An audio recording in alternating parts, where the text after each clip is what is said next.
Muy bien, en el video pasado aprendimos a trazar las escalas de predicción de reacciones en familia ácido-base. Pero bueno, no discutimos a fondo cuáles eran las ventajas que nos ofrecen estas herramientas para el análisis que nosotros hacemos de estos sistemas. Lo que vamos a hacer en esta presentación es justo ver algunas de las aplicaciones que tienen estas escalas para visualizar rápidamente qué es lo que está pasando en mi sistema. Y una vez que hayamos visto esto, nos vamos a mover ahora sí a hacer el análisis cuantitativo o qué análisis cuantitativo puedo hacer en la química ácido-base. Y vamos a empezar con soluciones que tienen que ver con la presencia de una especie ácido-base dentro de ella. Entonces, pues vamos a empezar con las escalas de predicción. Vamos a tomar el ejemplo que estuvimos trabajando la vez pasada, el del ácido fosfórico, la familia del ácido fosfórico. Entonces, lo primero que tengo que hacer es trazar la escala de predicción de reacciones de la familia del ácido fosfórico. Entonces, para esto tengo que seguir las reglas que habíamos visto en el video pasado. ¿Qué es lo que tengo que hacer primero? Pues tengo que encontrar de la familia del ácido fosfórico todos los pKs. Pudiera ser que ustedes en las tablas, dependiendo de la familia que les estén pidiendo, a lo mejor no encuentran los pKs, pero encuentran los pKbs, y eso ya no debe ser problema para ustedes porque con los pKbs y ley de Hess ustedes pueden obtener los pKs de la familia, y pues obviamente eso significa que a partir de los equilibrios de basicidad ustedes están obteniendo los equilibrios de acidez. Pero bueno, en la literatura yo tengo 3 pKs para el ácido fosfórico directamente, 2.1, el primer pKa, pK1, pK272, pK3 12.1. Y detrás de estos pKs pues están los equilibrios de acidez de la familia. Entonces, pK1 corresponde a la primera disociación de la especie más grande de la familia. Acuérdense que si tengo 3 pKa significa que dentro de la familia la especie más pequeña puede aceptar hasta 3 hidrógenos.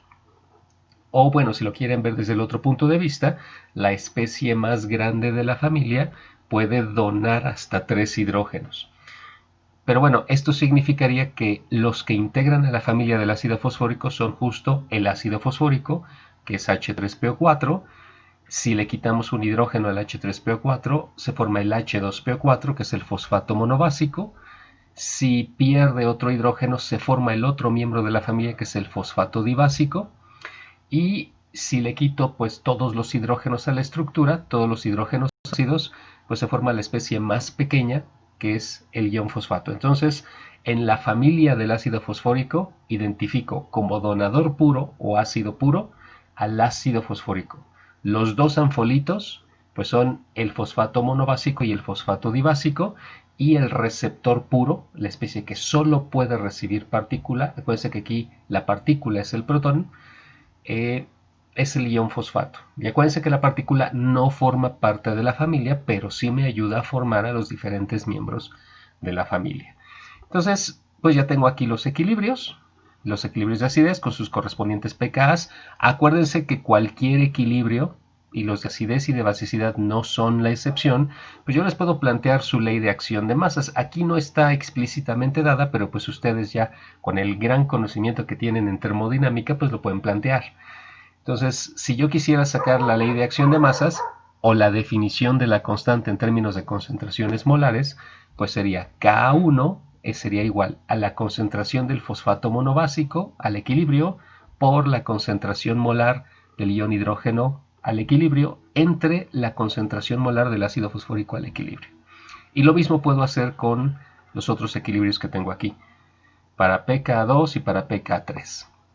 Y acuérdense que ya que tengo la ley de acción de masas de cada uno, pues yo puedo utilizar logaritmos para hacer un juego algebraico por ahí y obtener lo que son sus correspondientes ecuaciones de Henderson-Hasselbalch para cada uno de los equilibrios de acidez. Acuérdense que Henderson-Hasselbalch no es más que jugar con la ley de acción de masas desde el punto de vista logarítmico, de forma que yo pueda despejar el pH.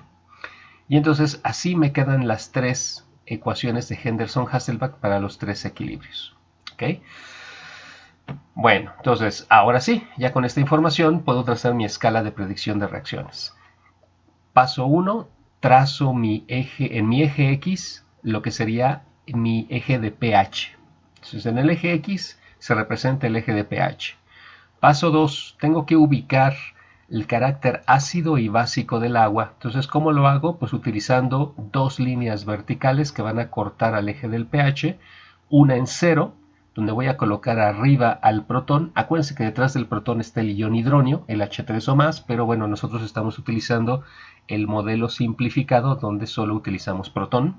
Abajo va el agua y del lado de en un pH de 14 tengo que poner la línea que corresponde al comportamiento básico del agua. Arriba iría el agua, abajo iría el ion hidróxido. Y ahora tengo que colocar los tres equilibrios de acidez de la familia representados igual como líneas verticales que van a atravesar o que van a cortar al eje del pH. ¿Dónde tengo que poner cada una de estas líneas que representan los equilibrios de acidez? Bueno, la regla me dice que los tengo que colocar donde las concentraciones de los miembros de la familia que están involucrados en cada equilibrio sean iguales. Por ejemplo, para el primer equilibrio de acidez, yo identifico que están involucrados el ácido fosfórico y el fosfato monobásico. Son los dos miembros de la familia que están involucrados. Entonces me voy aquí a la ecuación de Henderson-Hasselbalch y digo, ok, si las concentraciones de estos dos amigos son iguales, entonces esto se hace 1, logaritmo de 1 es 0, me queda que la línea la tengo que poner en el valor de pH que sea igual al pK1, es decir, en 2.1. Entonces en 2.1 trazo mi línea que representa el primer equilibrio de acidez y la regla me dice, arriba pone a la especie más grande, que en este caso es el ácido fosfórico de la familia, y abajo a la especie de la familia más pequeña de tu equilibrio. Entonces aquí pongo al H2PO4. Y hago lo mismo con los otros equilibrios de acidez. Entonces el segundo equilibrio de acidez va a tener una línea en 7,2. Arriba va a ir el H2PO4, abajo el HPO4. Y para el tercer equilibrio de acidez, la línea que va a cruzar al pH estará en 12.1. Arriba va el fosfato dibásico y abajo el ion fosfato, que a veces también se le llama fosfato tribásico. Y ya, de hecho ya está lista mi escala de predicción de reacciones para la familia del ácido fosfórico. Entonces vamos a ver cómo podemos utilizarla para estudiar ciertas características de diferentes sistemas a los que yo me puedo enfrentar. Primero, ¿qué tal que a mí se me ocurre en algún momento mezclar ácido clorhídrico con fosfato de potasio? ¿Qué sucederá en mi vaso o en mi sistema cuando yo mezcle estos dos? Químicamente hablando, ¿qué pasa? Bueno, vamos a ver cómo me ayuda la escala de predicción de reacciones para resolver este problema. Vamos a hacerlo por partes. Entonces, lo primero que tengo que hacer es considerar qué especies estoy disolviendo en mi vasito con agua o qué especies estoy disolviendo en agua.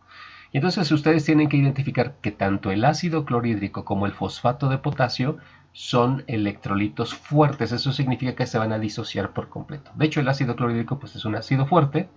Acuérdense, los ácidos fuertes, todos los ácidos que tienen que ver con el grupo 7A de la tabla periódica, todos los halogenuros, excepto el ácido clorhídrico. También el ácido sulfúrico, el ácido nítrico, el ácido perclórico. Esos son los que tengo que considerar de entrada fuertes. Y bueno, pues el fosfato de potasio es una sal de un metal del grupo 1A de la tabla periódica. Entonces, todas las sales de potasio en agua se comportan como electrolitos fuertes y entonces lo que yo espero es que estas dos especies químicas al momento de entrar en contacto con el agua se disuelvan por completo, se disocien por completo. Y eso lo entiendo a través de estos procesos que es el lenguaje, acuérdense que nosotros usamos como químicos para describir lo que les acabo de comentar. El ácido clorhídrico, tal vez aquí me faltó poner abajo que es en medio acuoso, hay que poner H2O aquí abajo, pero bueno, el ácido clorhídrico se rompe y se forma el ion hidrógeno, H+, y el ion cloruro. Aquí, de estos dos iones, el único que tiene propiedades ácido-base es el ion hidrógeno. Y en el caso del fosfato de potasio, pues también se rompe por completo. Acuérdense que para saber qué es lo que obtengo cuando se rompe una sal, me tengo que guiar por el nombre. El nombre es una muy buena ayuda para saber hacia qué se está rompiendo la sal. Entonces, esta es una sal de fosfato de potasio. Entonces, tengo que obtener cuando se rompa fosfatos y potasio. Y entonces aquí es lo que estoy obteniendo. Obtengo 3 iones potasio y un ion fosfato. Y de estos, el que tiene propiedades ácido-base, pues es el ion fosfato, porque de hecho, acuérdense, es un integrante de la familia del ácido fosfórico. Es el receptor puro, de hecho, en esa familia. Ok, entonces, ¿qué sigue? Bueno, entonces ya sé que cuando yo agregué ácido, el ácido clorhídrico y el fosfato, los dos se disolvieron y me generaron ion protón o ion hidrógeno y el ion fosfato, que son los que tienen propiedades ácido-base. Bueno, ahora ya que sé qué es lo que voy a tener en mi sistema, me voy a regresar a mi escala de predicción de reacciones y lo que voy a hacer es ubicar a las especies que de inicio tengo en mi sistema. Y entonces, normalmente lo hago pues a través de círculos. Utilizo círculos, o bueno, óvalos también, para identificar cuáles son las especies que de entrada tengo en el sistema. Entonces, pues de la disociación de las sales tengo el ion hidrógeno, y aquí está ya con su círculo. Tengo el ion fosfato, y aquí está ya también con su círculo. Y bueno, como estoy trabajando en medio acuoso, pues siempre voy a tener agua, entonces también tengo que eh, encerrar en un círculo a las aguas. Entonces ya identifiqué a todas las especies que de entrada, de inicio, tengo yo en mi vaso. ¿Cuál es el siguiente paso que tengo que hacer aquí? Bueno, aquí tengo que tener mucha atención. ¿Okay? Fíjense, lo que vamos a hacer es conectar a las especies que están arriba con las especies que están abajo a través de flechas.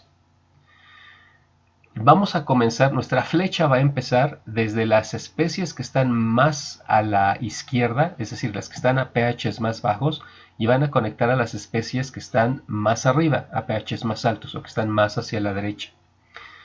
Una regla importante es que jamás conectan ustedes especies que solamente están arriba o que solamente están abajo. La situación es, solo vamos a conectar especies de arriba con las que están abajo, pero nunca las que solo están arriba o las que solo están abajo. Bueno, pues procedemos a hacerlo. Entonces, fíjense, por ejemplo, aquí tengo al ion hidrógeno. El ion hidrógeno pues ya está conectado aquí con esta línea del agua, entonces aquí no tengo que hacer nada, pero el ion hidrógeno va a conectar con la otra especie que está abajo, que es el fosfato. Entonces pinto una flecha que va desde el hidrógeno hasta el fosfato. ¿Okay? Ahora, si se dan cuenta, pues las aguas también las tengo que conectar porque tengo una agua abajo y otra agua arriba. Entonces empiezo del agua que está en 0 y dibujo su flecha hasta el agua que está en 14. Y el fosfato, además de que se conectó con el hidrógeno, pues también puede conectarse con el agua. Una vez más estoy conectando una especie que está abajo con otra que está arriba. Entonces conecto el fosfato hacia el agua. Acuérdense que empiezo de las especies que están más a la izquierda hacia la especie de arriba, en este caso que está más a la derecha. Y ya está, ya conecté todas las especies que tengo de inicio, todas las especies que aparecen arriba con todas las especies que aparecen abajo. Y bueno, aquí es a donde tengo que interpretar qué son estas líneas. Cuando construimos la escala de predicción de reacciones, acuérdense que dijimos que estas líneas verticales representaban al equilibrio de acidez. Y bueno, estas líneas del agua representan justo al equilibrio de autoprotólisis, que representa la dualidad del agua, su comportamiento ácido y también su comportamiento básico.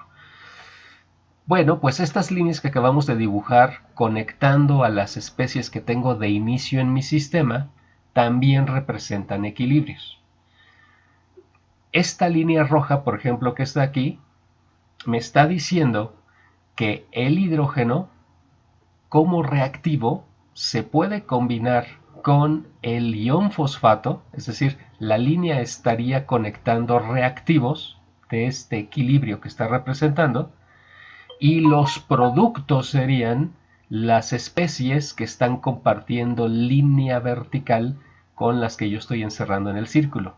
Es decir, con esta línea roja que yo tengo aquí, yo puedo decir que tengo un equilibrio o un proceso químico que estaría dado por protón o ion hidrógeno más el ion fosfato que me estaría produciendo como producto el fosfato dibásico y agua. ¿Ok? Esa sería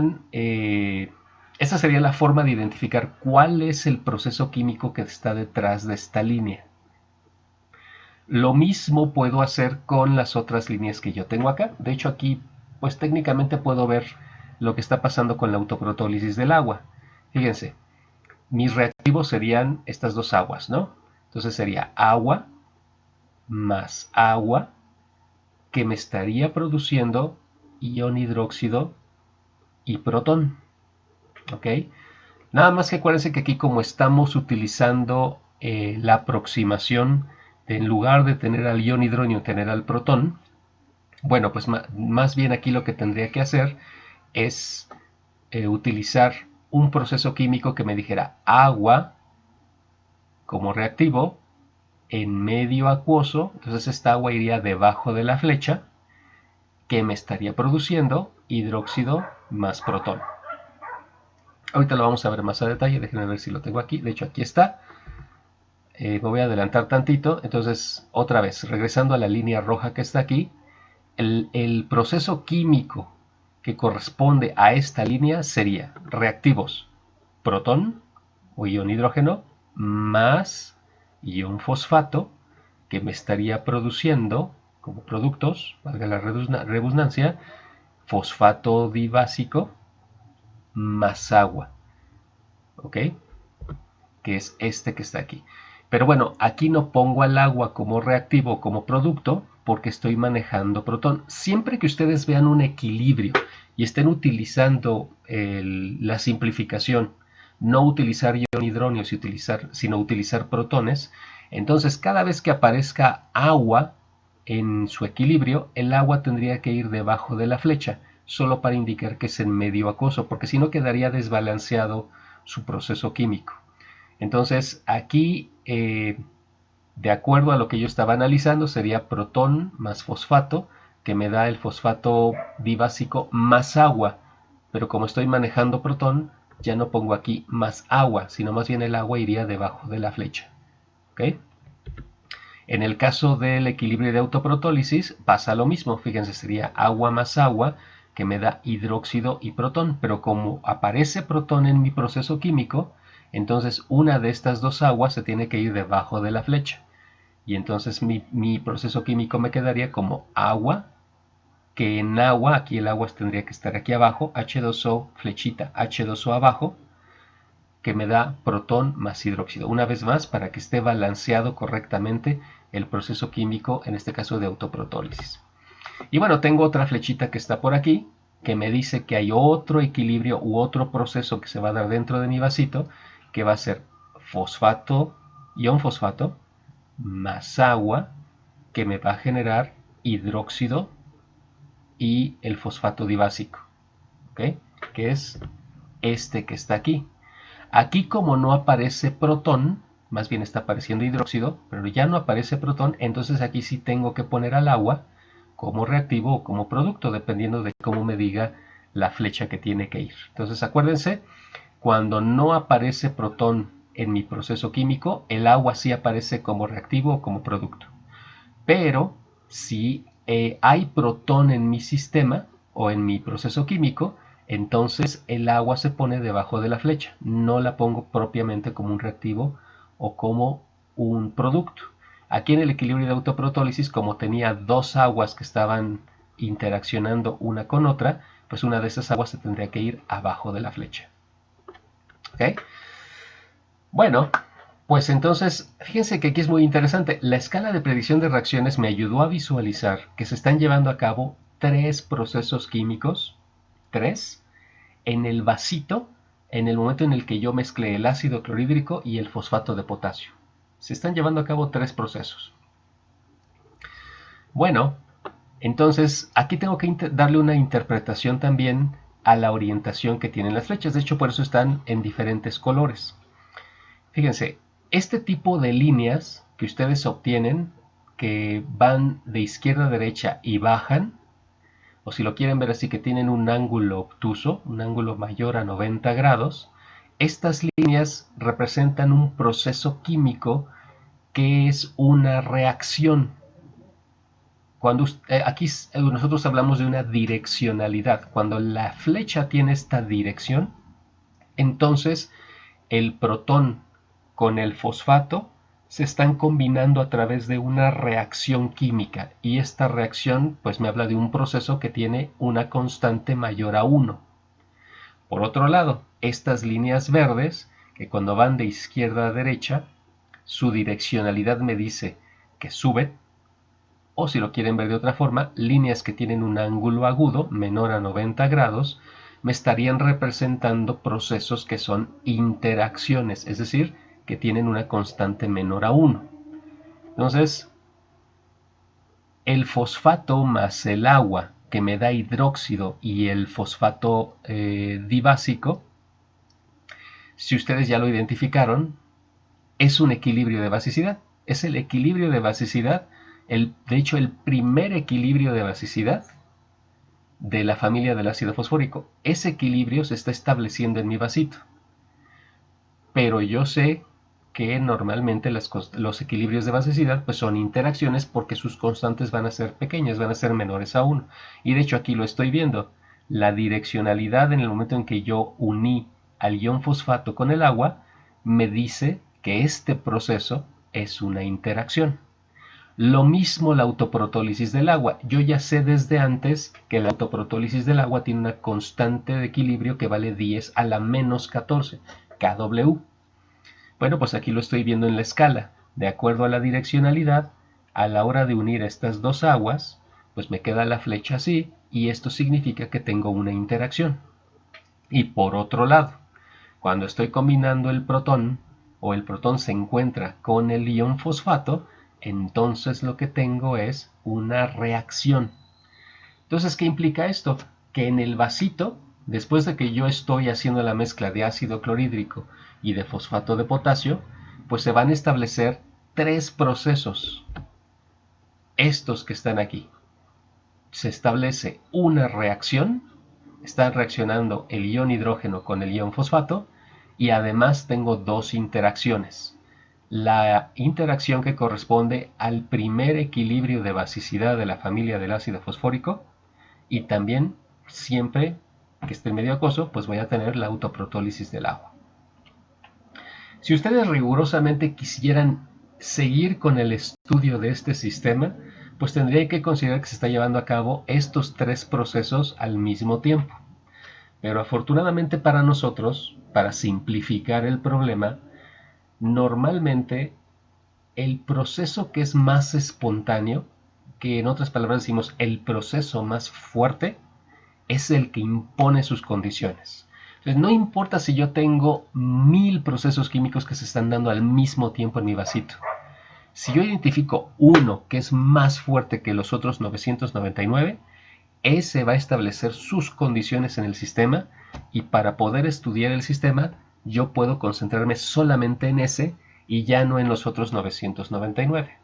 Entonces, en este caso en particular, como de estos 3, este es el más espontáneo porque es una reacción y tiene una constante mayor a 1. Acuérdense que si es una reacción es espontáneo porque voy a tener que el proceso químico se desplaza mucho hacia la derecha.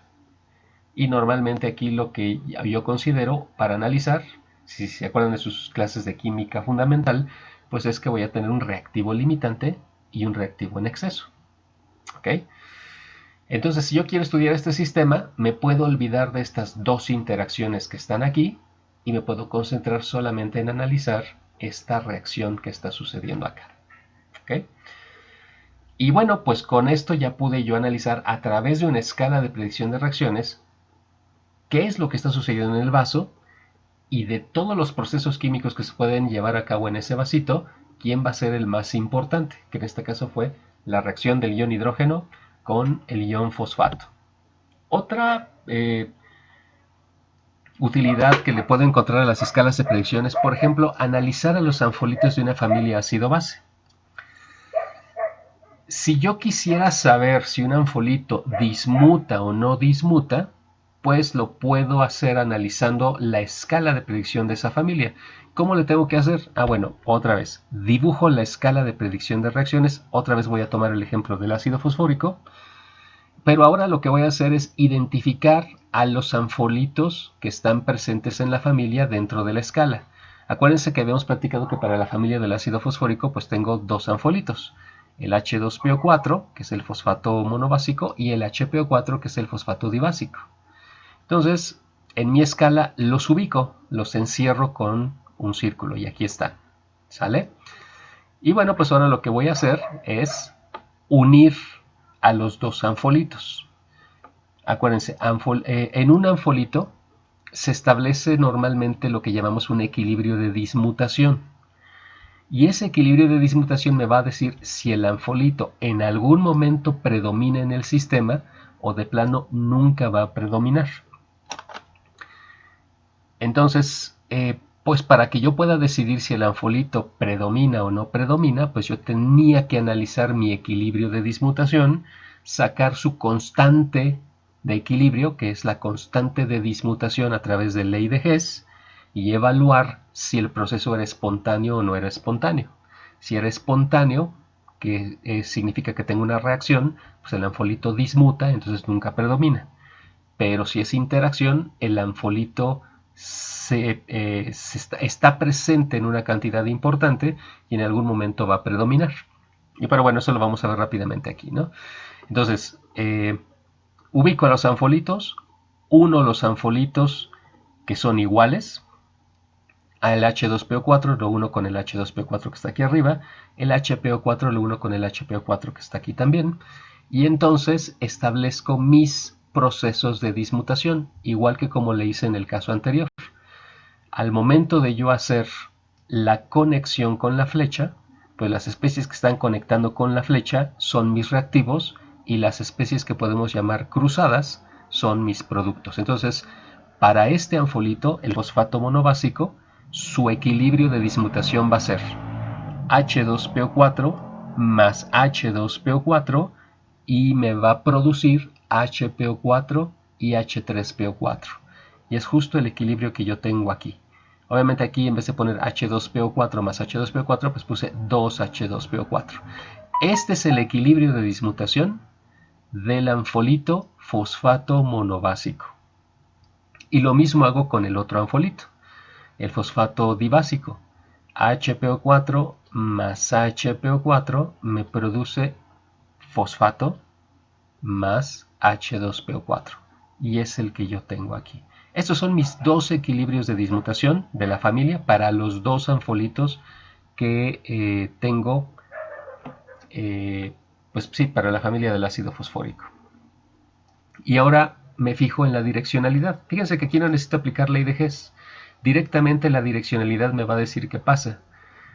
Entonces, si recuerdo las reglas que hablábamos en el ejemplo anterior, bueno, una flecha en este sentido, pues con un ángulo agudo, significa que este proceso que se está dando aquí es una interacción, o sea, un proceso con constante menor a 1. Y acuérdense que si la constante es menor a 1, el proceso no es espontáneo de reactivos hacia productos, es decir, se va a quedar mucho del reactivo y solo se va a formar muy poquito de los productos.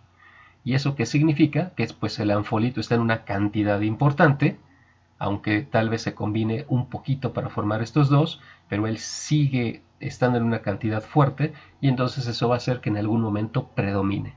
En otras palabras, no dismute el anfolito. Y pues está pasando lo mismo con el otro anfolito. Fíjense que aquí otra vez la direccionalidad me dice que es una interacción constante menor a 1 y entonces no es espontáneo este proceso de reactivos hacia productos.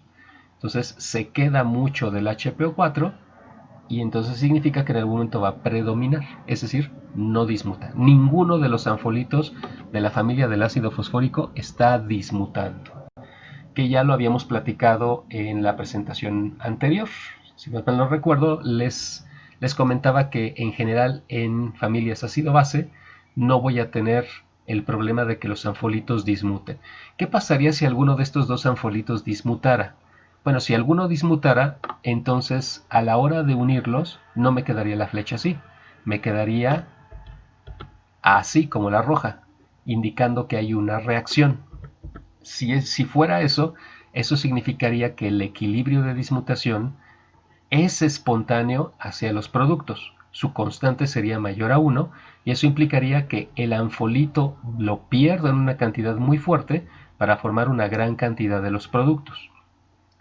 Y en otras palabras, como el anfolito se hace muy pequeño, pues entonces estaría dismutando y no predominaría en ningún momento en mi sistema.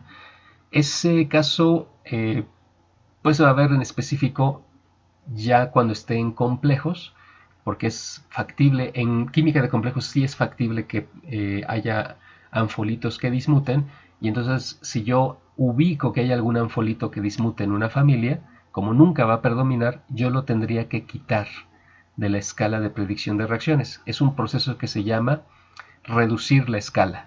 Pero bueno, eso lo tendríamos que ver en la química de complejos cuando lleguemos a ella. Bueno, pues ahora lo que vamos a hacer es ver cómo hacer los cálculos al equilibrio y ya vamos a pasar a la parte cuantitativa. Vamos a analizar primero los sistemas en los que solamente estoy disolviendo a un miembro de la familia ácido-base que yo esté considerando. Es decir, puede ser que esté disolviendo al ácido puro o donador puro de una familia, o esté disolviendo alguno de sus anfolitos, o esté disolviendo a la base pura o receptor puro. Vamos a empezar con la parte del donador puro. Y bueno, lo primero que tengo que hacer cuando quiero hacer un estudio cuantitativo, pues es expresar de forma química qué es lo que está sucediendo en mi sistema. Es decir, tengo que saber qué proceso químico se va a llevar a cabo. Entonces vamos a empezar analizando la parte del donador puro. ¿Qué pasa si yo tengo un donador puro disuelto en agua? El donador puro de cualquier familia ácido-base. Entonces estamos hablando de la especie más grande. Ahorita aquí en la diapositiva dice monoprótico, pero bueno, da igual si es monoprótico o poliprótico.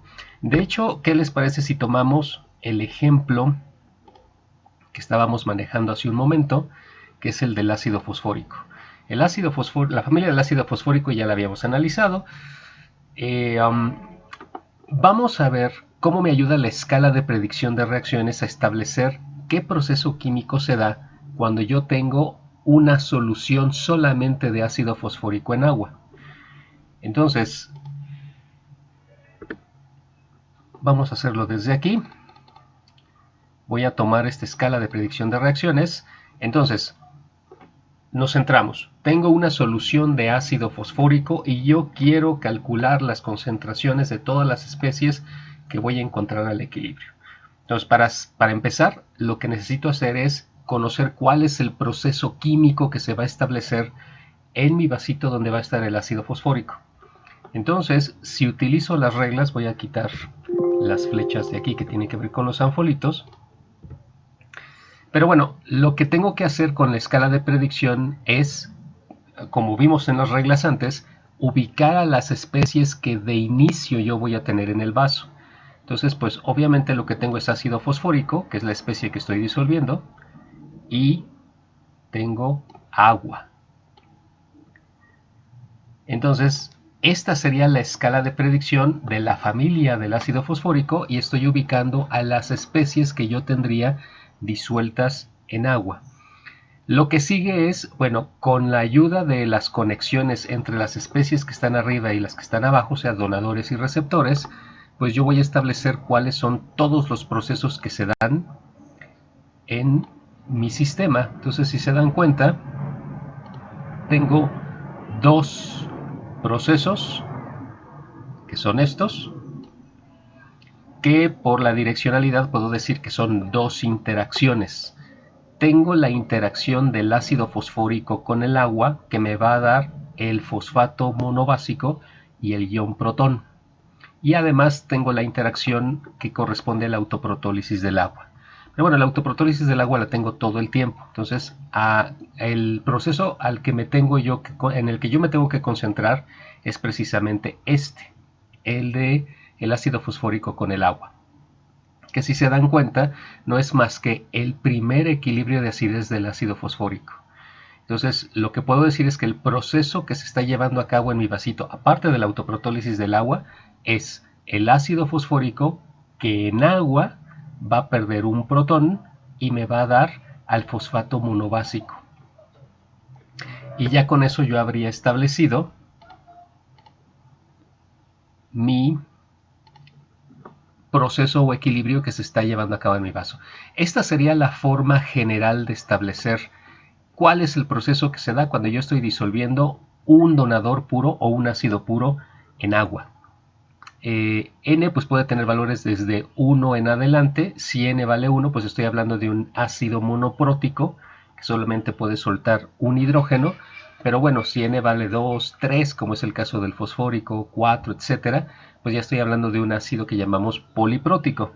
Pero independientemente de que sea monoprótico o poliprótico, todos sueltan solamente un hidrógeno. No importa si es monoprótico o poliprótico, solamente van a soltar un hidrógeno. Y eso es gracias a lo que estábamos viendo antes, que es la estabilidad de los anfolitos en ácido base. Gracias a que los anfolitos no dismutan, estos son los que detienen a los polidonadores para que no suelten todos sus hidrógenos. Como el anfolito predomina en algún momento en el sistema, pues el anfolito dice, ¿sabes qué? Solo te voy a dejar soltar un ion hidrógeno. No importa si tienes 6, si tienes 7, si tienes 10, como yo predomino, como no dismuto, solamente te voy a dejar soltar un hidrógeno. Entonces, este equilibrio aplica para ácidos monodonadores o polidonadores, monopróticos o polipróticos. ¿Ok? Entonces, si se dan cuenta, cuando ustedes están disolviendo un ácido puro en agua, pues lo que se está estableciendo es el equilibrio de acidez de ese ácido. Y bueno, si es un poliprótico, podríamos hablar que se está estableciendo el primer equilibrio de acidez, que ya lo demostramos ahorita con el ejemplo del ácido fosfórico. Y bueno, nosotros ya sabemos que los equilibrios de acidez normalmente tienen constantes menores a 1, entonces yo puedo clasificar esto como interacción. De hecho, pues yo ya en el ejemplo del ácido fosfórico, pues ya lo había visto aquí. La direccionalidad me dice que tengo una interacción cuando yo disolví el ácido fosfórico en agua. Y entonces esto ya me está diciendo que la constante es menor a 1. Y bueno, lo sé porque ya sé que la constante de acidez 1 vale 10 a la menos 2.1, que es un valor menor a 1. Y bueno, con eso lo estoy demostrando. Y bueno, desde ahí yo ya sé que me tengo que enfrentar a una interacción. Esto es muy importante. Siempre, cuando ustedes están haciendo cálculos cuantitativos, lo primero es, necesito saber qué proceso se va a llevar a cabo en mi vaso. Bueno, ya lo establecí, se lleva a cabo el equilibrio de acidez. Y el siguiente paso es, ¿será interacción o reacción? Porque dependiendo de si es una u otra, la forma de resolverlo es diferente. Vamos a regresar acá. Bueno, yo ya sé que esto es una interacción y entonces me voy a regresar a una parte de los apuntes que habíamos analizado ya hace algún tiempo, que es justo esta. Allá me pasé. ¿Cómo analizar interacciones? Nosotros ya lo habíamos visto desde el punto de vista termodinámico en general. Entonces, si se dan cuenta, me voy a ir una hacia arriba. Esta. Fíjense, este proceso que yo tengo aquí general, pues lo puedo relacionar o lo puedo comparar con el equilibrio de acidez que yo estoy analizando. A sería el ácido que en agua está formando a la especie B, que es pues el miembro de la familia sin un hidrógeno, y C sería pues el ion hidrógeno. ¿Ok? Y de acuerdo a esto, nosotros ya habíamos establecido cómo construir una tabla de variación molar que me va a ayudar en interacciones a calcular las concentraciones que me van a quedar al equilibrio. Entonces, lo que yo decía es, perdón, que en la tabla de variación yo estoy analizando dos momentos en mi sistema. El inicio, que pues en el inicio solamente tengo el ácido o la especie A, y lo que me queda al equilibrio después de que la especie se disoció. Pero acuérdense que como es una interacción, esto se va muy poquito hacia la derecha. Entonces, al inicio yo digo que tengo una cierta concentración inicial de la especie A, que es mi ácido, y entonces sería C0. Y al equilibrio, yo voy a perder una pequeña parte de A. ¿Cuánto pierdo? A, pues es lo que yo defino como alfa C0. Voy a ponerlo un poco más grande como presentación. Es esta parte que es alfa C0. Alfa C0 es lo que yo estoy perdiendo. Claro que es una cantidad pequeña. Acuérdense que utilizamos el parámetro alfa. El parámetro alfa es un parámetro que me ayuda a evaluar estabilidad. Lo habíamos platicado antes en la otra presentación, pero bueno, creo que es importante retomarlo ahorita.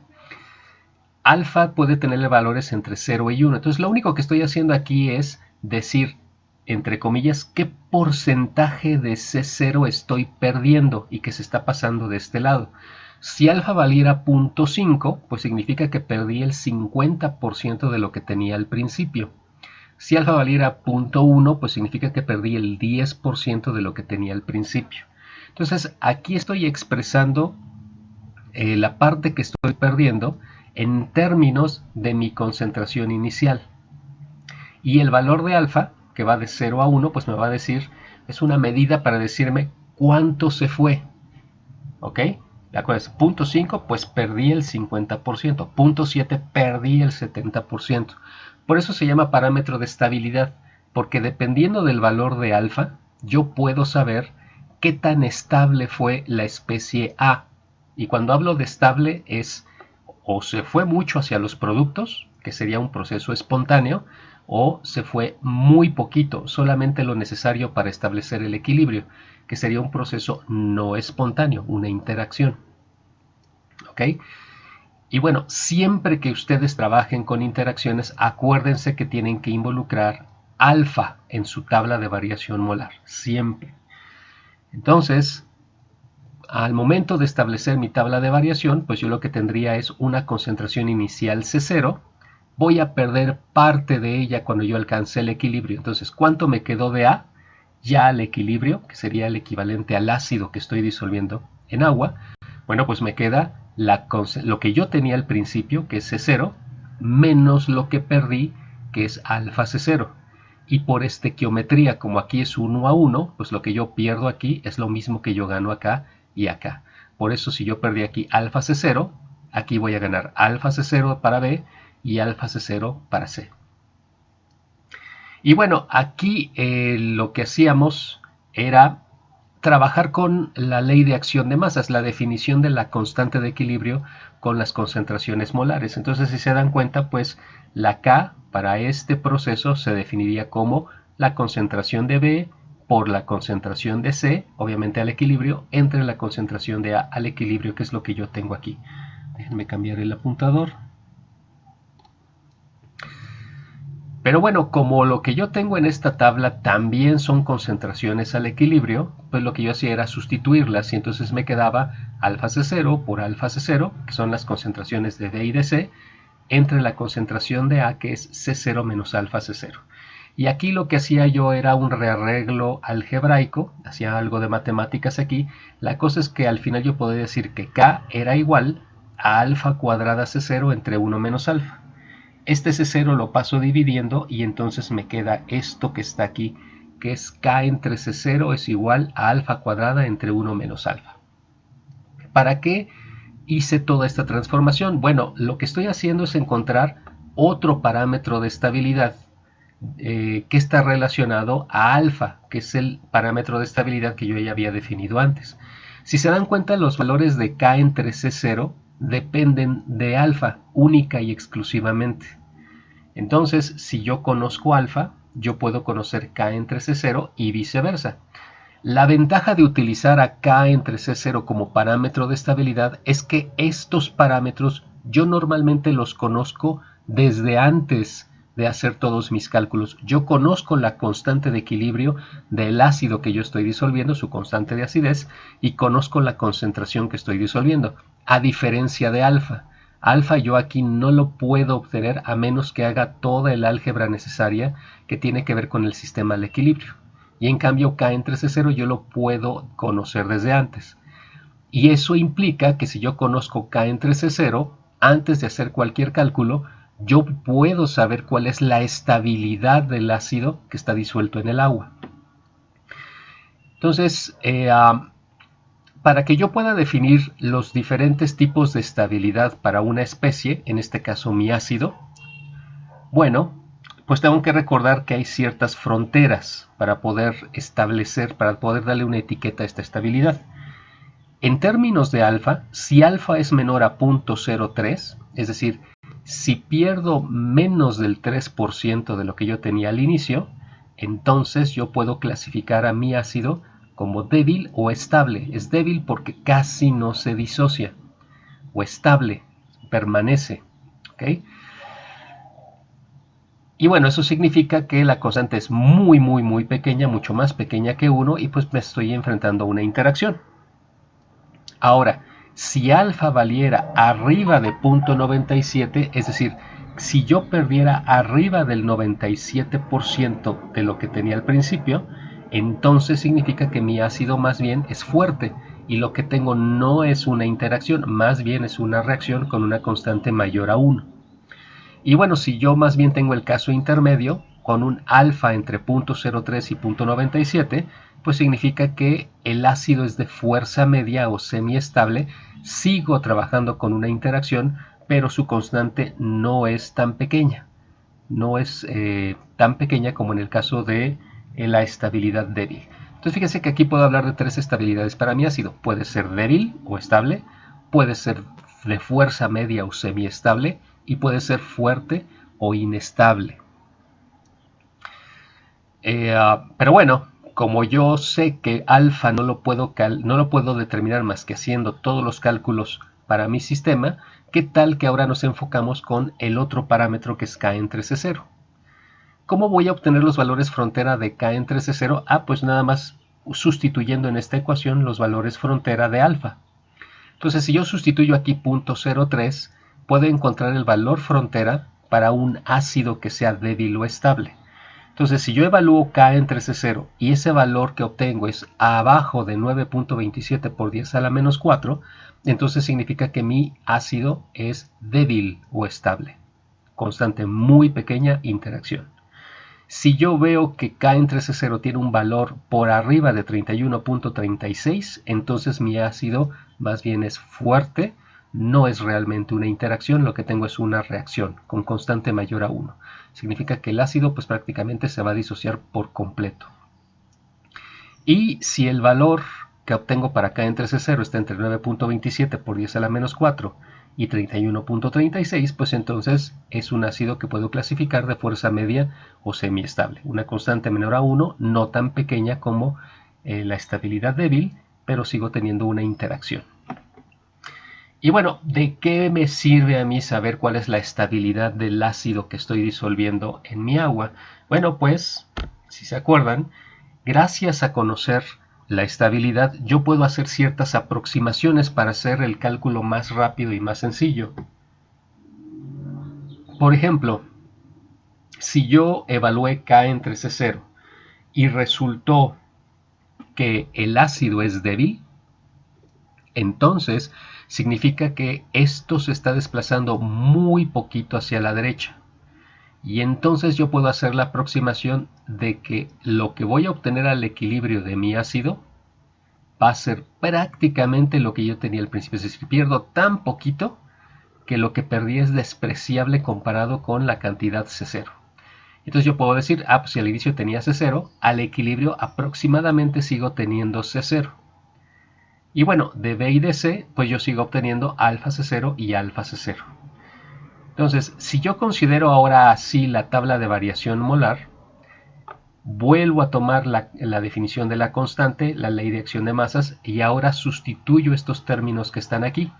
Y me va a quedar alfa C0 por alfa C0 entre C0.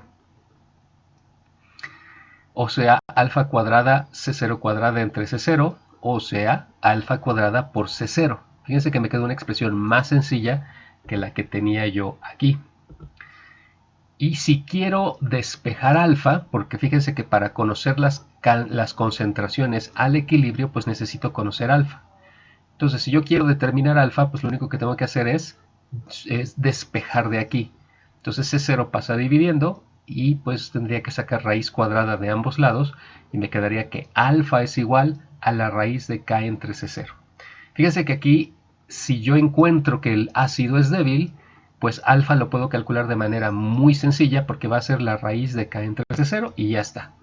Ya que tenga el valor de alfa, lo sustituyo aquí y ya tendría yo los valores que necesitaría para hacer el cálculo de las concentraciones de B y de C al equilibrio. Aquí pues obviamente la de A yo puedo decir que la concentración al equilibrio va a ser aproximadamente la concentración inicial.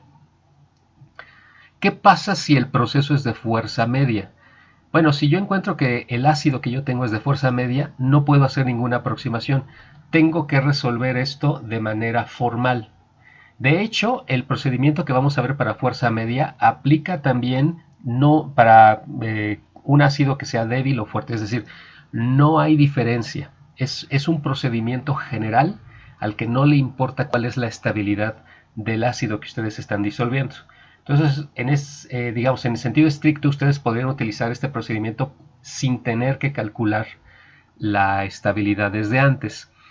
Pero bueno, obviamente si ustedes lo hacen a través de estabilidades, se van a ahorrar mucho tiempo y ahorita van a ver por qué. Si no hay aproximaciones, la tabla de variación me queda como antes la había sacado, como la teníamos acá. Entonces me va a quedar el ácido que en agua me da la otra especie de la familia sin el hidrógeno y el ion protón o el ion hidrógeno. Y entonces me quedaría que al inicio tengo una concentración C0 del ácido y al equilibrio sería C0 menos la parte que pierdo, que es alfa C0. Y por estequiometría obtendría alfa C0 y alfa C0 de estas dos especies. Si hago el desarrollo de la K, pues me va a quedar lo que yo ya había obtenido acá, que es alfa cuadrada C0 entre 1 menos alfa. Si yo rearreglo esta ecuación, que es K igual a alfa cuadrada por C0 entre 1 menos alfa, que es esta, pues yo lo que voy a obtener es una ecuación de estilo cuadrático. Alfa cuadrada más K entre C0 alfa menos K entre C0. ¿Y qué tendría yo que hacer para conocer alfa? Pues tengo que resolver esta ecuación. ¿Cómo la resuelvo? Bueno, pues si tienen una buena calculadora que se los haga, pues adelante, ¿no? Pero si uno quiere hacerlo en papel, que a veces es lo mejor, pues tendría que utilizar la ecuación del chicharronero. Acuérdense que esto, como es una ecuación de segundo orden, las soluciones para alfa van a ser dos. Normalmente vamos a obtener una que sea positiva y una que sea negativa. Matemáticamente hablando, estos dos valores de alfa que voy a obtener, pues son válidos para resolver esta ecuación. Es decir, que si yo lo sustituyo y hago todas las operaciones, efectivamente me va a dar 0. Pero desde el punto de vista químico, solamente tiene sentido el alfa que ustedes obtengan que tenga signo positivo. Eso es porque si me regreso aquí a la tabla de variación, si ustedes sustituyen aquí alfa positiva, pues realmente están describiendo lo que realmente pasa en el vaso, que es yo tenía cierta cantidad al principio y voy a perder parte de lo que yo tengo ahí. ¿Ok? Si por el otro lado ustedes sustituyen aquí alfa negativa, entonces lo que va a suceder es que menos con menos va a transformar este signo en positivo. Y entonces en vez de perder, están ganando. En otras palabras, estarían diciendo que de la nada ustedes están produciendo más materia sin tener otra fuente, ¿no? Entonces, desde el punto de vista físico, químico, pues eso no es posible. No hay generación espontánea. Entonces, por eso solamente tiene sentido químico el alfa que ustedes obtengan que es positiva. Y bueno, pues aquí para resolver las raíces hay que utilizar la famosa ecuación del chicharronero, utilizando los coeficientes de la ecuación. Acuérdense que aquí el coeficiente de alfa cuadrada es 1, el coeficiente de alfa es K entre C0 y el coeficiente de pues la parte que no tiene alfa es menos K entre C0. Y la famosa ecuación me dice que alfa va a ser igual a menos B, que sería este, o sea, menos k entre C0, más menos la raíz cuadrada de b cuadrada, o k entre C0 al cuadrado, menos 4 por a, que es 1, o sea, 4 por 1, por c, que es k entre C0 negativo, y lo que me dé lo tengo que dividir entre 2a, que es 1. Entonces lo tengo que dividir entre 2. Entonces aplico aquí la chicharronera y ya con eso puedo sacar los valores de alfa y me quedo con el valor positivo, que después, ya teniendo el valor de alfa, pues lo único que tengo que hacer es sustituir aquí, aquí y aquí, y ya tendría las concentraciones al equilibrio. Y bueno, si yo hago la determinación de la estabilidad de mi ácido y me queda que es fuerte, pues entonces más bien lo que tengo es una reacción, no una interacción. Y entonces aquí lo que puedo aproximar es que todo el ácido se está disociando, que sería pues lo que normalmente consideramos cuando sabemos que el ácido de entrada es fuerte, como para el ácido nítrico, el ácido clorhídrico, bromídrico, el perclórico, etc. Entonces, si lo analizo a través de mi tabla de variación, al inicio yo tengo una concentración C0 del ácido, pero como esto es fuerte, se va a ir por completo hacia la derecha y entonces técnicamente me queda una cantidad que tiende a cero del ácido, y de los productos B y C lo que voy a obtener es técnicamente la concentración inicial que yo tenía antes por estequiometría. Si aquí tenía C0, pues aquí voy a obtener C0 y C0. Este sería, digamos, la forma más sencilla, más rápida de resolver eh, las concentraciones al equilibrio de un ácido que yo clasifique como fuerte. Entonces, si se dan cuenta, el hecho de que yo pueda evaluar la estabilidad desde antes, lo que me ayuda es a no tener que pasar por la resolución de la cuadrática. La cuadrática es el procedimiento general. Ustedes lo pueden aplicar en cualquier momento. Pero si no quieren perder tiempo o quieren hacer cálculos rápidos, pues yo les recomiendo que utilicen el criterio de la estabilidad para saber si el ácido que están evaluando o es débil o es fuerte, y eso les ayuda a no hacer tantas operaciones matemáticas. ¿Ok? Bueno, esto fue un recordatorio de lo que ya habíamos visto en la parte de termodinámica, que bueno, lo estamos aplicando otra vez aquí en ácido base. Entonces déjenme regresar, que ya me perdí un poco. Parece que es aquí, exactamente. Bueno, aquí el equilibrio ya está en términos del equilibrio de acidez, pero es exactamente lo mismo que estábamos viendo ahorita. Déjenme cambiar el apuntador. Y bueno, este es el mismo desarrollo que habíamos visto antes, con los mismos parámetros de estabilidad, en este caso para el ácido.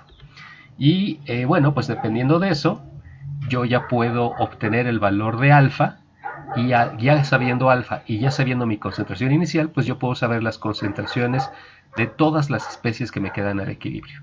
Aunque generalmente cuando tengo un sistema ácido-base, lo que a mí me interesa generalmente saber, amén de las concentraciones de las otras especies que me quedan al equilibrio, es la concentración de protón al equilibrio, la concentración de ion hidrógeno.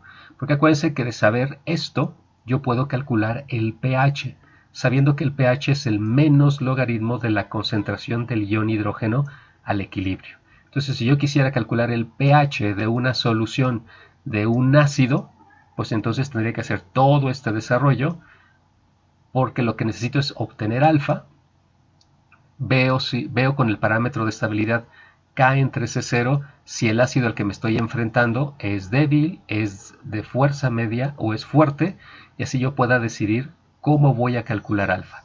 Y ya que tenga alfa, lo sustituyo aquí y ya tendría mis concentraciones.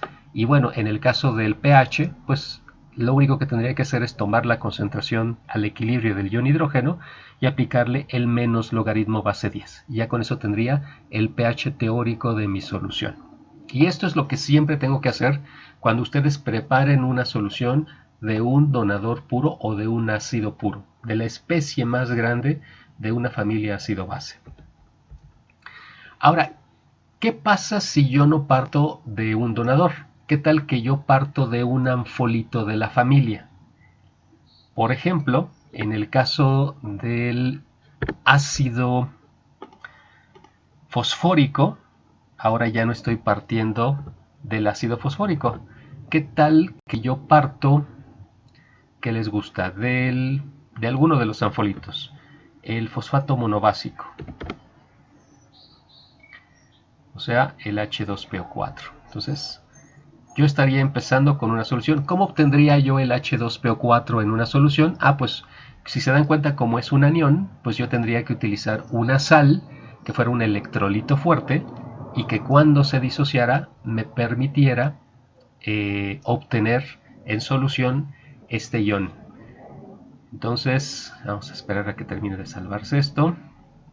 Pero bueno, yo empezaría entonces con una solución de una sal que me estaría liberando a uno de los anfolitos de la familia del ácido fosfórico. Y entonces aquí es interesante porque al momento de aplicar mi escala de predicción, lo que yo voy a notar es que si yo parto de H2PO4, ahora voy a obtener aquí, aparte de la autoprotólisis del agua, esta flecha que estaría uniendo a los H2PO4 y que correspondería al equilibrio de dismutación. Pero aquí es interesante porque voy a ver también, fíjense cómo se conecta también el agua con este H2PO4 que está arriba, y esto, si se dan cuenta, es el equilibrio de acidez que está relacionando al H2PO4. Sería H2PO4 que en agua libera HPO4 y protón. Estaríamos viendo aquí el segundo equilibrio de acidez que se está estableciendo, pero también esta pelotita de abajo del H2PO4 se une con la del agua. Y fíjense que lo que estaría yo viendo aquí es el equilibrio de basicidad. H2PO4 más agua, que me da el ion hidróxido, más el ácido fosfórico. Entonces, aquí lo que yo estoy viendo es la dualidad del anfolito. Acuérdense que el anfolito puede donar y recibir. Tiene características de ácido y de base. Y justo aquí en la escala de predicción de reacciones lo que estoy viendo es esa dualidad. Cómo se establecen, fíjense, en este sistema donde yo disolví H2PO4, tengo 1, 2, 3, 4 interacciones al mismo tiempo. Pero bueno, sin el afán de involucrarnos mucho en las matemáticas del sistema, digamos, considerando el equilibrio de acidez y el equilibrio de basicidad al mismo tiempo, pues lo que yo tengo que hacer para calcular el pH es realmente muy sencillo, es considerar esta ecuación que está aquí. Si yo, por ejemplo, bueno, lo voy a ejemplificar mejor con el ácido fosfórico, ya que empecé con este ejemplo.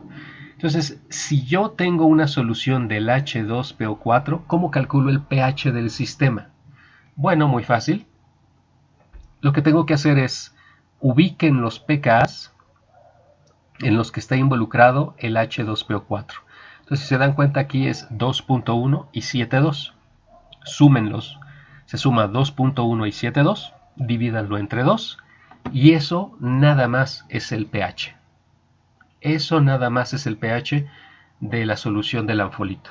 Entonces, esa es la regla que ustedes tienen que seguir. Hay que ubicar los pKs donde está el anfolito que ustedes disolvieron, lo suman y lo dividen entre 2. Y eso es todo lo que tienen que hacer. Fíjense, si hubiera sido una solución más bien del otro anfolito, que es el fosfato dibásico, HPO4, si yo hubiera hecho esa solución, pues el pH rápidamente yo lo puedo ubicar como 7.2 más 12.1 entre 2. Y eso es todo. Calcular el pH de un anfolito pues no tiene mucha ciencia en cuanto al desarrollo.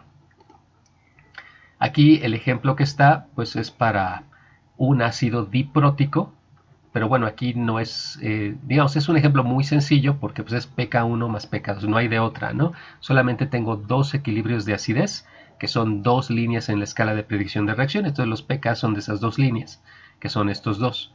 Pero bueno, ustedes pueden tener familias muy grandes donde haya varios anfolitos y entonces no siempre va a ser pK1 más pK2, por eso preferí hacer el ejemplo con el ácido fosfórico. Si se dan cuenta, ahí lo que tengo que hacer es ubicar en qué líneas o en qué equilibrios de acidez está el anfolito y entonces sumar esos pKs y dividirlos entre 2. No siempre va a ser pK1 más pK2. Tengan cuidado con eso. ¿Okay? Y bueno, vamos al tercer caso. El caso de un receptor cuando yo estoy disolviendo un receptor en el sistema, es decir, cuando yo estoy disolviendo una base pura, ¿qué es lo que tengo que hacer? Bueno, me voy a regresar otra vez al ejemplo del ácido fosfórico. Entonces vamos a suponer que en este caso lo que yo hice fue tomar una sal de fosfato de potasio, que de hecho es la que estábamos utilizando en este ejemplo, fosfato de potasio, y yo la disuelvo en agua. Olvídense del ácido clorhídrico, ¿no? Solamente tengo ácido fosfórico y lo voy a disolver en agua. Y entonces quiero saber cuál es el pH de esa solución cuando yo disolví el fosfato de potasio. Bueno, aquí lo que tengo que tener claro es que primero, cuando yo disuelvo el fosfato de potasio en agua, como es un electrolito fuerte porque es una sal de potasio, se va a disociar y me va a dar, o sea, se va a ir por completo a la derecha, y lo que me va a producir son 3 iones potasio y el ion fosfato. El ion potasio no tiene propiedades ácido-base, porque para que pudiera tenerlas tendría que enlazarse un hidróxido y formar hidróxido de potasio, pero la formación del hidróxido de potasio no está favorecida. Acuérdense que el hidróxido de potasio pues es una sal de potasio, y en agua más bien eso quiere estar disociado. Entonces el potasio pues no es factible que agarre a un hidróxido para formar una sal de potasio. Por eso se dice que el potasio no tiene propiedades ácido-base, porque no le interesa enlazarse con el hidróxido o con cualquier otra carga negativa que esté por ahí nadando en su sistema. Pero el ion fosfato sí, el ion fosfato es de la familia del ácido fosfórico, y el rol que él juega en la familia pues es la base. Es la base pura de la familia. Entonces, al momento de yo disolver el fosfato de potasio en agua, lo que yo estoy realmente haciendo es una solución, partir de una solución de una base pura, de la base pura o receptor puro de la familia del ácido fosfórico. Y bueno, aprovechando que ya tengo aquí los círculos, pues vamos entonces a aplicar con nuestra escala la regla de identificar con un círculo a las especies que tengo de inicio en el sistema. Entonces tengo agua, obvio, y tengo al ion fosfato. Y bueno, pues unimos las especies de abajo, que se llaman receptores de los equilibrios, con las de arriba, que son los donadores que hay en cada equilibrio, y lo que obtengo es que hay dos interacciones. La de la autoprotólisis del agua, que siempre va a estar, pero esta que es la importante, que es el ion fosfato más agua, que me produce hidróxido, y el HPO4. Esta es la que me va a ayudar a mí a determinar el pH. Si se dan cuenta, fosfato más agua que me da hidróxidos y el fosfato dibásico es un equilibrio de basicidad. Lo que se está estableciendo entonces en mi vasito es el equilibrio de basicidad de pues la base pura que yo estoy disolviendo en agua. Voy a regresar entonces a esta diapositiva. Y entonces ya en términos generales, este es el equilibrio que se va a establecer. Entonces, moraleja, cuando ustedes disuelvan un receptor puro en agua, no importa otra vez si es monoprótico o poliprótico, por las mismas razones que platicamos para el caso de un ácido poliprótico, o sea, no importa, el procedimiento es exactamente el mismo. Las bases solamente van a lograr aceptar un hidrógeno, no importa si son mono o polipróticas, precisamente por la estabilidad de los anfolitos. Los anfolitos no dismutan. Entonces los anfolitos son los que los detienen para que solamente puedan aceptar un hidrógeno. Vamos a cambiar aquí el puntero. Ok. Entonces, ya está. Cuando ustedes disuelven un receptor puro, no importa si es monoprótico o poliprótico, se establece el equilibrio de basicidad. Así como cuando ustedes disolvían un donador puro, que es un ácido puro, lo que se va a establecer es el equilibrio de acidez. Entonces aquí, equilibrio de acidez para el donador puro o ácido puro, equilibrio de basicidad para el receptor puro o base pura. Y bueno, hay que analizarlo. Ya tengo cuál es el proceso que se está estableciendo. Hago mi tabla de variación molar para ver los diferentes momentos en mi vasito. Entonces digo que al inicio yo voy a tener cierta concentración inicial de la base, y al equilibrio voy a tener algo de esa base que se está yendo. Los equilibrios de basicidad son interacciones. De hecho, pues eso quedó claro al momento de analizar aquí Voy a regresar. Cuando estaba analizando el fosfato, si se dan cuenta por la direccionalidad de la flecha, lo que yo estoy viendo es que este equilibrio de basicidad es una interacción. Todas las interacciones las tengo que resolver con base en alfa. Entonces mi tabla de variación tiene que estar en términos de alfa, como lo están viendo ustedes aquí. Entonces, al principio, al inicio, tengo una cierta concentración inicial C0 de la base A. Y al equilibrio yo voy a perder un poco de lo que está aquí. ¿Cuánto? Alfa C0. Por eso lo que me queda al equilibrio de A es lo que tenía al principio, que es C0, menos lo que estoy perdiendo, que es alfa C0.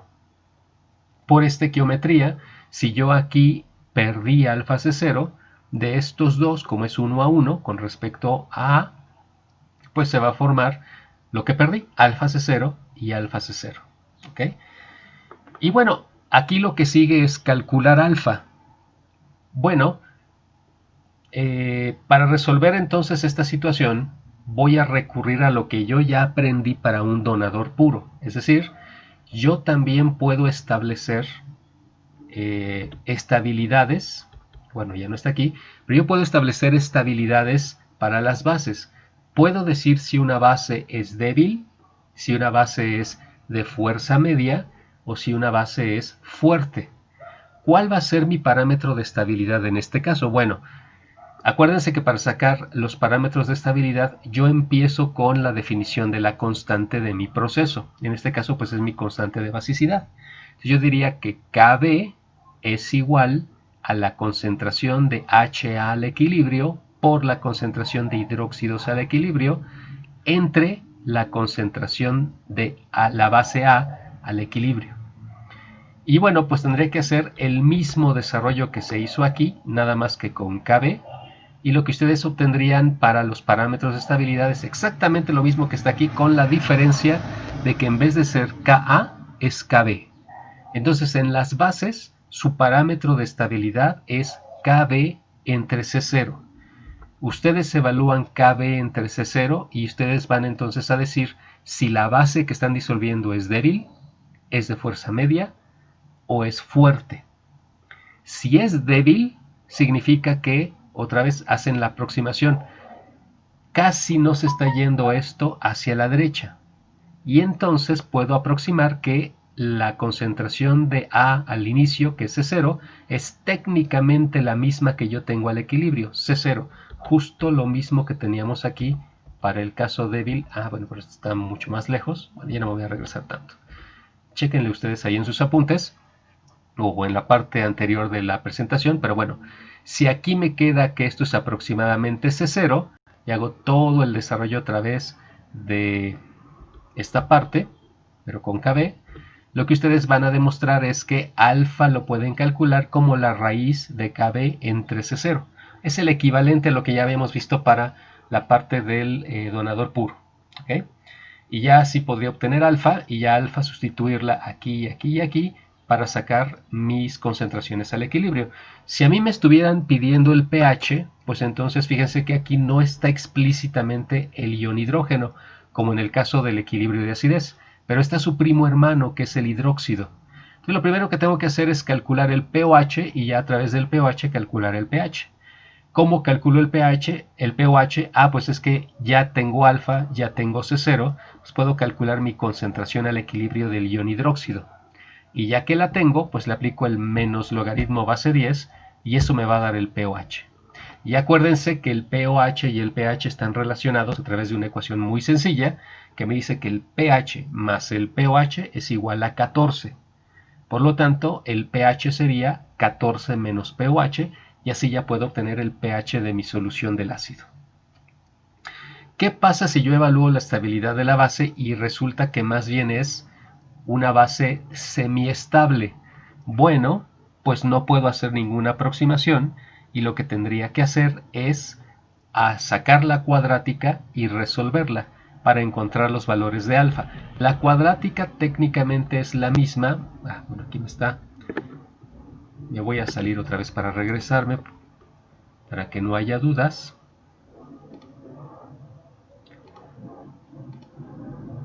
Aquí. La cuadrática sería exactamente la misma, nada más que K sería KB en lugar de Ka. ¿Ok? Entonces, para resolver alfa, pues tengo que resolver esta cuadrática con la ecuación del chicharronero. Y acuérdense que la constante que yo estoy manejando aquí es la constante de basicidad. Y entonces calcular alfa y pues sustituir aquí y ya obtendría otra vez las concentraciones al equilibrio. Y si quiero el pH, pues lo mismo que les acabo de comentar, aplico menos log a lo que me dé aquí, eso es el pOH, y 14 menos eso es el pH. Y bueno, si sucede que el receptor resulta fuerte, si la base es fuerte, pues entonces es el caso más sencillo. Prácticamente se va todo hacia acá y entonces mi concentración de la base al equilibrio sería prácticamente cero y las concentraciones de estos dos productos serían C0 y C0. Entonces aquí mi concentración de hidróxido sería C0, el pOH sería menos log de C0 y 14 menos eso sería el pH. Y bueno, para poder visualizar mejor todo esto que acabamos de platicar, pues vamos a ver un ejemplo.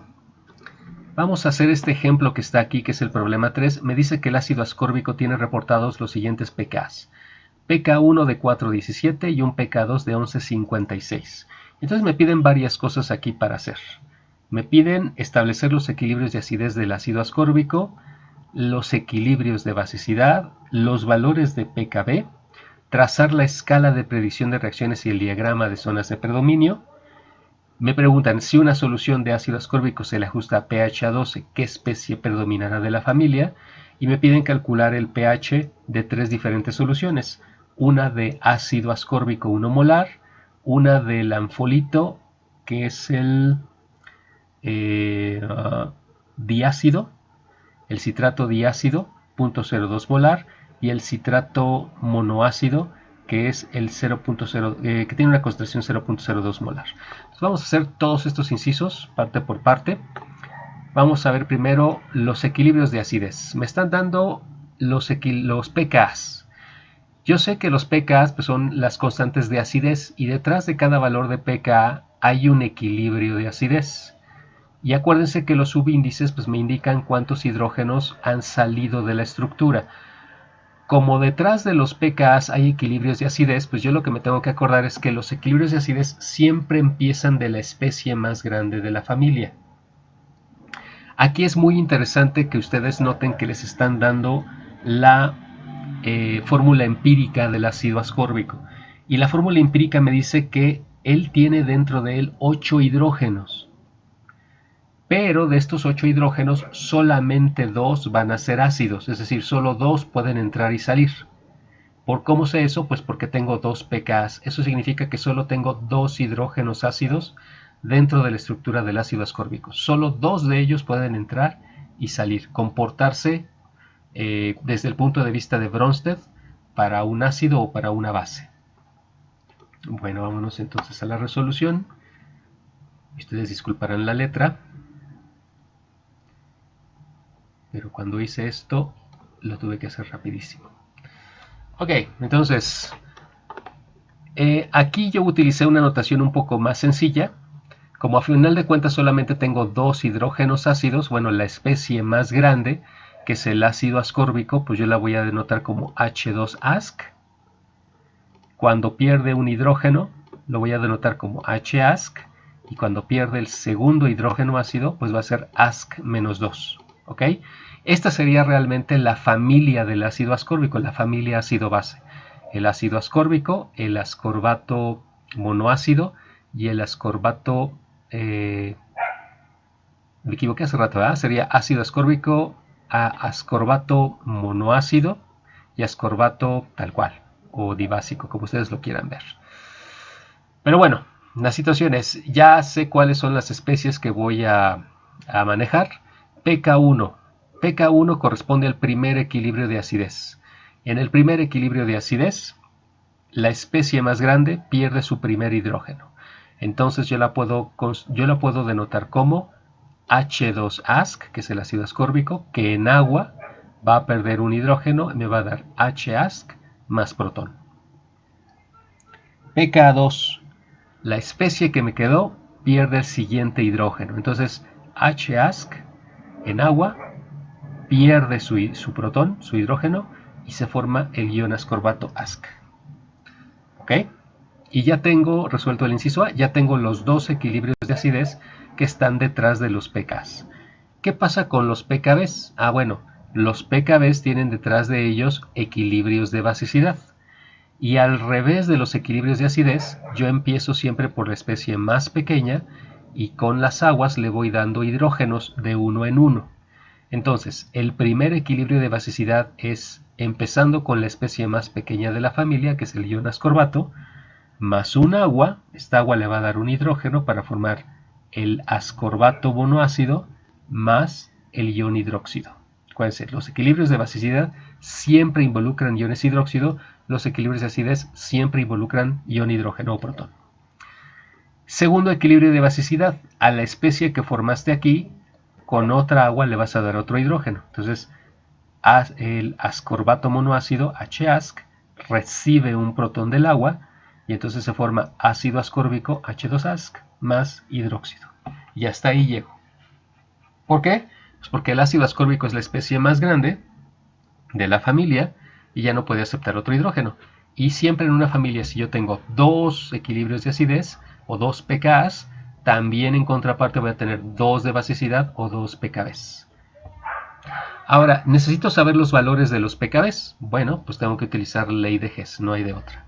Entonces necesito llegar a este equilibrio. Vamos a obtener el pKb 1, que es el primer equilibrio de basicidad. Entonces planteo el equilibrio de basicidad y con los datos que yo ya conozco, porque conozco los valores de los pKs, utilizando estos equilibrios que ya conozco y el de comodín, que es el del agua, pues yo trato de llegar a los que necesito. Entonces, para llegar al primer equilibrio de basicidad, si se dan cuenta, pues puedo tomar el segundo de acidez, pero volteado, o sea, tengo que invertirlo.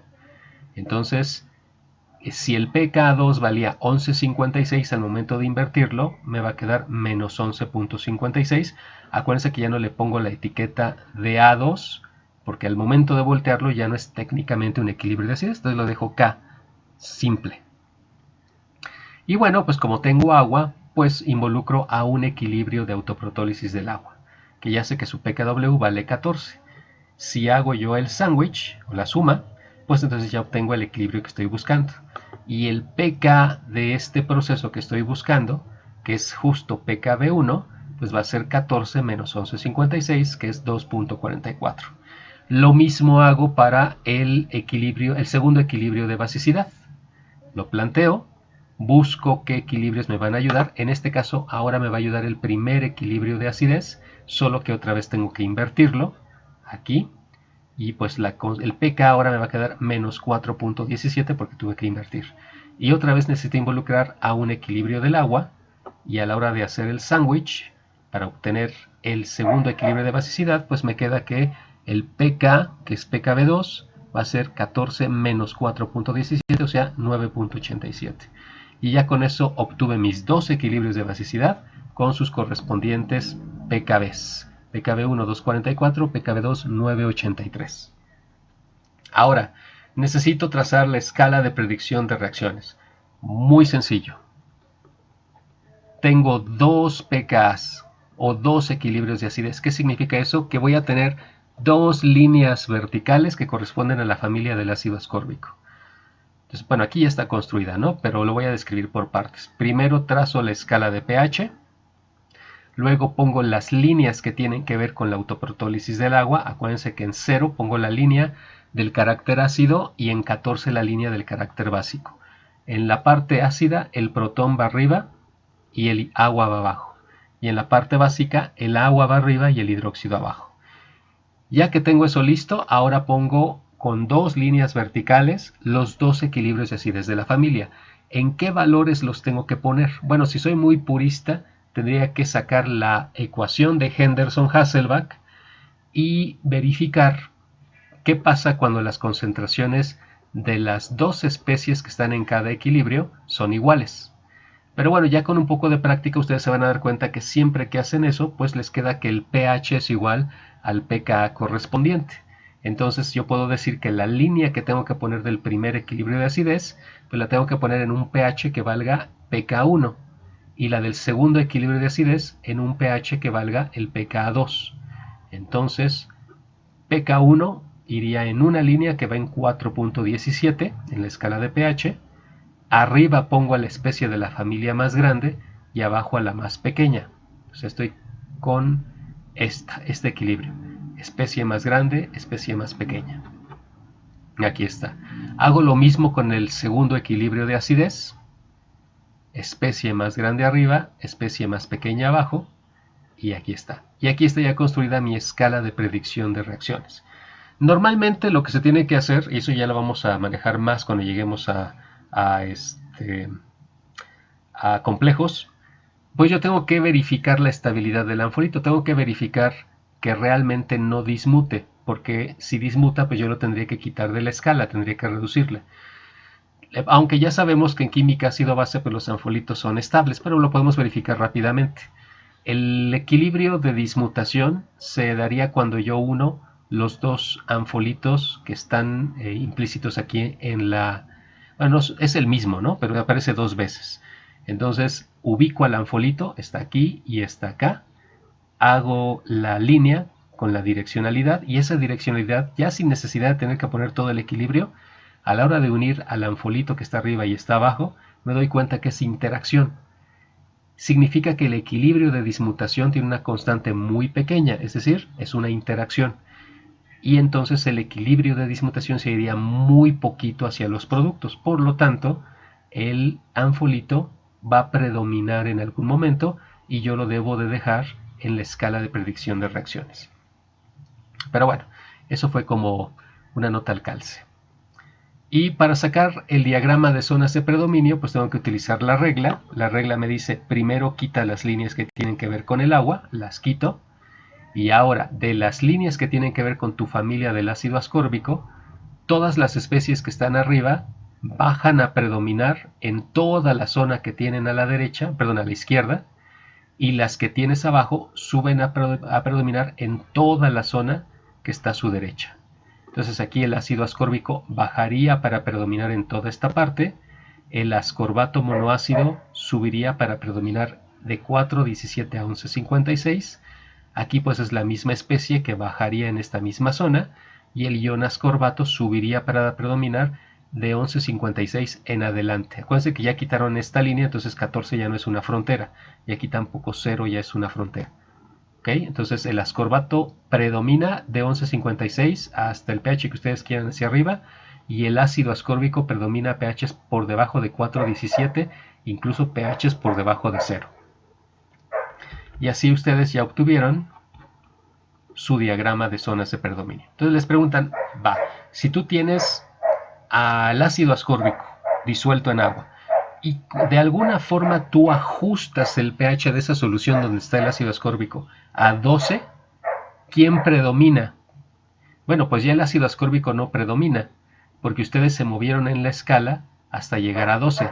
Entonces, al momento de ir subiendo el pH, primero predominaba el ácido ascórbico, después arriba de 4,17 ya empezó a predominar el ascorbato monoácido, pero como ustedes siguieron subiendo y llegan a 12, ahora quien predomina de la familia es la base, que es el ion ascorbato. Entonces la respuesta aquí es, de acuerdo a mi diagrama de zonas de predominio, predomina en mi sistema el ion ascorbato. Y ya está. Ahora vamos a los siguientes incisos que ya son los cuantitativos y que ya se me olvidaron, déjenme recordarlos. Primero, vamos a calcular el pH de una solución 1 molar de ácido ascórbico, de H2ASC. Bueno, ahí lo que tengo que notar es ¿quién es H2ASC? ¿Quién es el ácido ascórbico en la familia? Bueno, pues en la familia resulta que es el donador puro o el ácido puro. Si es el ácido puro, pues entonces, de acuerdo, ustedes lo pueden visualizar desde la escala de predicción de reacciones como lo hicimos con el ácido fosfórico. Lo que van ustedes a demostrar es que como estoy empezando con el ácido puro de la familia, lo que se va a establecer en mi vasito es el equilibrio de acidez, de hecho el primer equilibrio de acidez, que corresponde a Ka1. Este es el proceso que se va a establecer. Segundo paso, yo tengo que identificar que este proceso es una interacción. Lo puedo hacer desde la escala, o bueno, aquí ya tengo el valor de la constante, K1, que si se dan cuenta es menor a 1. Entonces me estoy enfrentando a una interacción. Significa que esto yo lo tengo que resolver con alfas. Planteo mi tabla de variación molar entonces me queda al inicio, tengo una concentración C0 del ácido ascórbico que yo ya sé que vale 1 molar. Al equilibrio, parte de él lo voy a perder, una cantidad muy pequeña, pero voy a perder algo. Esa cantidad que pierdo es alfa C0. Entonces, ¿cuánto me queda del ácido ascórbico al equilibrio? Lo que tenía al inicio menos lo que perdí, C0 menos alfa C0. Y por estequiometría, como es 1 a 1, lo que yo perdí aquí es lo que yo gano de los productos. Gano alfa C0 del ascorbato monoácido y alfa C0 del ion hidrógeno. Bueno, ¿qué necesito hacer para calcular el pH? Pues necesito calcular mi concentración de hidrógeno al equilibrio. Necesito C0, que ya sé cuánto vale, vale 1, pero necesito alfa y no sé cuánto vale alfa. Bueno, no hay problema, hay que calcularlo. Vamos a evaluar la estabilidad del ácido ascórbico para saber si puedo ayudarme con las matemáticas. Entonces, como mi constante es Ka1, pues esta es la constante que yo utilizo para evaluar mi parámetro de estabilidad. Mi parámetro va a ser Ka1 entre C0. Entonces, K1 vale 10 a la menos 4.17, mi concentración es 1 molar. Y resulta que si yo lo paso a notación científica, este 10 a la menos 4.17 es 6.76 por 10 a la menos 5. Entonces, K1 entre C0 es 6.76 por 10 a la menos 5. Ahora, contrasto con los valores frontera. Resulta que 6.76 por 10 a la menos 5 es menor que 9.27 por 10 a la menos 4. Estoy comparando contra estos valores que están acá. Estos. Los valores frontera de K entre C0. Que bueno, aplica K, KB, K, KB, lo que ustedes quieran. Entonces, si yo cotejo, pues este valor que yo obtuve es menor a 9.27 por 10 a la menos 4, entonces yo puedo clasificar a mi ácido ascórbico como débil o estable. Si es débil o estable, entonces yo puedo aproximar y conocer que alfa lo puedo calcular como la raíz cuadrada del parámetro de estabilidad, que es K1 entre C0. O sea que alfa es la raíz de 6.77 por 10 a la menos 5, y si yo hago eso me da que alfa es 8.22 por 10 a la menos 3. Entonces ya estuvo, ya tengo el valor de alfa, y entonces yo puedo decir que mi concentración de protón al equilibrio, que es esta, sería alfa C0, o sea, 8.22 por 10 a la menos 3 por 1, y entonces pues eso me da que es 8.22 por 10 a la menos 3, y ya para sacar el pH aplico el menos logaritmo base 10 de este valor, y resulta que el pH de mi solución es 2.09. ¿Ok? Ahora vamos con el siguiente inciso. Entonces me voy a subir. El siguiente inciso me dice, calcula el pH de una solución 0.02 molar del ascorbato monoácido. Bueno, me regreso. Ya pasé. Entonces, otra vez, me pregunto, el ascorbato monoácido, ¿qué rol juega en la familia? Bueno, pues resulta que es el anfolito de la familia. Si es el anfolito de la familia, pues entonces tengo que ubicar en qué equilibrios de acidez se encuentra. De acuerdo a mi escala de predicción, el ascorbato monoácido, no hay de otra, ¿no? Está en el primero y en el segundo equilibrio de acidez. Entonces tomo esos pKs, pK 417, lo sumo con este otro pK que es 1156, divido entre 2 y eso rápidamente ya me dio el pH. Entonces sería 417 más 1156 entre 2. El pH de la solución de mi anfolito es 7.87. Y bueno, el último inciso me dice, estás haciendo una solución 0.02 molar que contiene al ascorbato. Bueno, yo sé ahora que el rol que juega el ascorbato en la solución pues es la base pura o el donador, el receptor puro de la familia.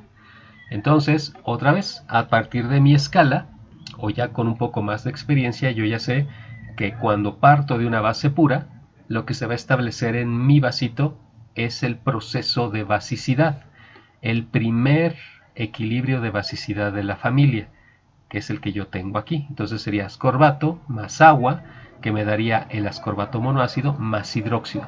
Como ese equilibrio de basicidad, pues me estaría generando hidróxidos. Y bueno, de los incisos anteriores, yo ya había calculado el pKb, que ese a su vez me ayuda a calcular Kb1. Kb1 pues sería 10 a la menos 2.44. Entonces tengo que hacer exactamente el mismo procedimiento que hice con el ácido ascórbico, que era el donador puro, pero pues aquí nada más acordarme que estoy jugando con Kb en lugar de Ka. Entonces hago mi tabla de variación. Al inicio tengo una concentración de mi base C0. Al equilibrio voy a perder parte de lo que yo tengo aquí. Acuérdense que esto es una interacción, una constante menor a 1, por lo tanto mi tabla yo la tengo que plantear en términos de alfas. Por eso al equilibrio yo digo que lo que tengo de la base es lo que tenía al inicio, que es C0, menos lo que pierdo, que es alfa C0. Y por esta geometría lo que pierdo aquí es lo que gano en los productos. Del ascorbato monoácido, alfa C0, y del hidróxido, alfa C0. ¿Ok? Para calcular el pH necesito conocer la concentración de hidróxidos. Necesito conocer alfa. Bueno, pues aplico mi criterio de estabilidad, pero ahora con Kb1. Mi parámetro de estabilidad va a ser Kb1 entre C0. O sea, 10 a la menos 2.44 entre 0.02. Y eso me da 0.182. Tristemente me está dando semiestable. ¿Qué significa eso? No puedo hacer ninguna aproximación. Tengo que hacerlo con el método riguroso de la cuadrática. Bueno, tampoco es así como para aventarse del edificio de química, ¿no? Yo sé que entonces la cuadrática que voy a tener va a ser alfa cuadrada más Kb1 entre C0 por alfa menos Kb1 entre C0. Esto es lo que yo tengo que resolver. Si yo sustituyo el valor de Kb1 entre C0, pues me queda esta ecuación que está aquí. Entonces, bueno, aquí yo ya hice la solución directamente, pero ustedes, si no tienen una calculadora científica que tenga la solución para cuadráticas, pues tendrán que hacerla con la ecuación del chicharronero. Aquí los coeficientes, el coeficiente A valdría 1, el coeficiente B sería 0.182 positivo y el coeficiente C sería menos 0.182. Y acuérdense que entonces alfa sería igual a b cuadrada más menos la raíz cuadrada, ¿no es cierto? A cuadrada sería menos b, que es 0.182, más menos la raíz cuadrada de b cuadrada, 0.182 al cuadrado, menos 4 por 1, que es a, por c, que es menos 0.182, y todo eso entre 2 por 1, o sea 2. Y eso les tiene que dar, la raíz positiva les va a dar 0.345. Y bueno, ya tengo el valor de alfa, pues para conocer cuál es mi concentración de hidróxidos al equilibrio, sustituyo aquí. Sería alfa por C0, o sea 0.345 por 0.02. Me queda que mi concentración es 0.0069 molar. Saco el pOH, que es aplicar el menos logaritmo, me va a dar 2.16. Y para sacar el pH sería 14 menos 2.16, o sea 11.83. Siempre verifiquen que sus resultados sean congruentes. Si ustedes están trabajando con un ácido, entonces tienen que obtener un pH por debajo de 7, un pH ácido. Si ustedes están trabajando con un pH básico, entonces tienen que encontrar pHs por arriba de 7. Es decir, si ustedes trabajan con una base, pues van a la parte básica y tendrían que obtener valores de pH por arriba de 7. Si ustedes, por ejemplo, hubieran hecho el procedimiento para el ascorbato, que es la base, y aquí les hubiera dado 1.83, algo está mal. Necesitan revisar otra vez su procedimiento porque no es congruente. Bueno, espero que les haya quedado claro. Cualquier duda, pues ya saben. hay que contactarme para que la puedan resolver. Y en el siguiente video vamos a ver qué tengo que hacer, pero ya cuando estoy haciendo soluciones que no parten nada más de una especie ácido-base, que por ejemplo vienen ya mezclas. Estoy mezclando varias especies ácido-base, pues vamos a ver cómo se comportan y eso nos va a dar la pauta para entrar en un tema muy importante que no nada más van a utilizar en química analítica, sino en todas las químicas prácticamente que van a ver en la carrera, que es eh, eh, mezclas buffer o mezclas amortiguadoras. Muchas gracias y nos vemos pronto.